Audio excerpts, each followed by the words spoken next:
আপনারা নিশ্চয় বিভিন্ন ধরনের কাবাব খেয়েছেন, তবে ডিম দিয়ে এই কাবাবটি একবার করে দেখবেন, আপনি বারবার তৈরি করবেন।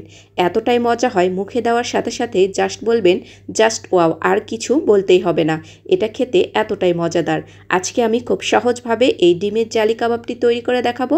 পুরো রেসিপিটির সাথে থাকবেন, আশা করছি আপনাদের কাছে ভালো লাগবে। ডিমের জালি কাবাব করার জন্য এখানে আমি নিয়েছি একটি সেদ্ধ ডিম, সাথে নিয়েছি একটি বড় সাইজের সেদ্ধ করা আলু। আপনারা যদি আরও বেশি পরিমাণে করতে চান তাহলে এখানে পরিমাণটা বাড়িয়ে নিতে পারেন। তো প্রথমেই আমি আলুটাকে সরিয়ে নিচ্ছি। এখন ডিমটাকে আমি গ্রেট করে নেব। পুরো ডিমটাকে গ্রেট করে নেব। তো ডিমটা একদমই গ্রেট করা হয়ে গেছে।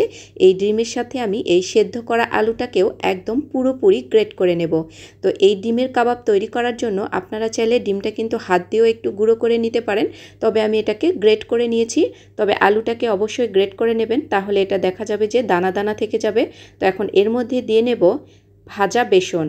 কাঁচা বেসন এখানে ব্যবহার করা যাবে না, বেসনটাকে হালকা একটু তাওয়ায় টেলে নিয়েছি।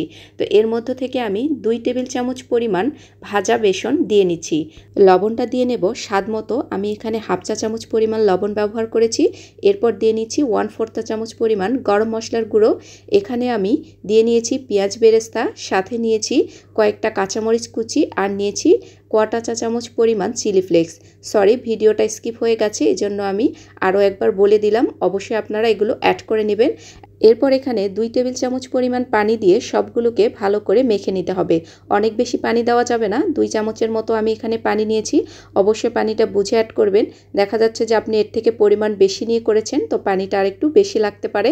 তো এখন আমি এগুলোকে কাবাব বানিয়ে নেব, গোল গোল শেপ করে। জাস্ট হাতের তালুতে গোল করে নিয়ে একটু প্রেস করলেই কিন্তু কাবাবগুলো একদম তৈরি হয়ে যাবে।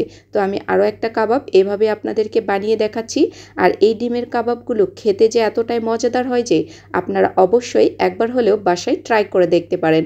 তো এটা আমি সবগুলো কাবাব একই রকমভাবে বানিয়ে নিয়েছি। তো কাবাবগুলো বানানো হয়ে গেছে, এখন এগুলোকে আমি একটু সাইড করে রেখে দেব। এরপর আমি একটা ডিমের গোলা তৈরি করে নেব। নিয়ে নিচ্ছি একটি ডিম। আমি যে পরিমাণ কাবাব করেছি, একটি ডিম দিয়ে আমার পুরো কাবাবটাই কোটিং করা হয়ে যাবে। এরপর 1 চিমটি পরিমাণ লবণ দিয়ে নিচ্ছি। ডিমটাকে ভালো করে ফেটিয়ে নিতে হবে।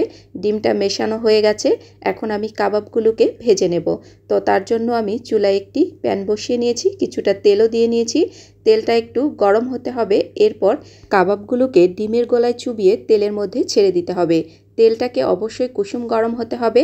এরপর এখান থেকে একটু ডিমের গোলা নিয়ে কাবাবের উপরে চারিদিক থেকে একটু ছড়িয়ে দিলে কিন্তু জালি জালি ভাব চলে আসবে। তো আমি এখানে আরও কয়েকটা কাবাব দিয়ে নিয়েছি, এর উপরে এখন ডিমের গোলা একটু ছড়িয়ে নিচ্ছি। তো দেখুন একদম কিন্তু জালি জালি ভাব চলে এসেছে। এরপর একটা চামচ দিয়ে এই জালগুলোকে একদম কাবাবের উপরে উঠিয়ে দিতে হবে। এই কাজটা কিন্তু খুবই সহজ, আপনারাও করে নিতে পারবেন খুব সহজেই। তো কাবাবগুলো লো হিটে আমি প্রায় 5 থেকে 7 মিনিটের মতো ভেজে নিয়েছি। তো কাবাবগুলো ভাজা হয়ে গেছে, দেখুন কতটা লোভনীয় হয়েছে। ডিমের এই কাবাব মুখে দেওয়ার সাথে সাথেই আপনার মুখ থেকে শুধু একটাই শব্দ বের হবে, জাস্ট ওয়াও। এতটাই মজা হয় খেতে। আপনারা এই ঈদে মজাদার এই ডিমের কাবাবটি অবশ্যই তৈরি করে দেখতে পারেন। তৈরি করা যতটা না সহজ, খেতে কিন্তু তার থেকেও বেশি মজাদার। আমি তো একবারে 3-4টার মতো খেয়ে নিয়েছি। তো আপনাদের কাছে আজকের এই ডিমের রেসিপিটি কেমন লেগেছে? যদি ভালো লেগে থাকে লাইক কমেন্টস করে যেতে ভুলবেন না। এই পর্যন্তই, সবাই ভালো থাকবেন। আল্লাহ হাফেজ। আসসালামু আলাইকুম।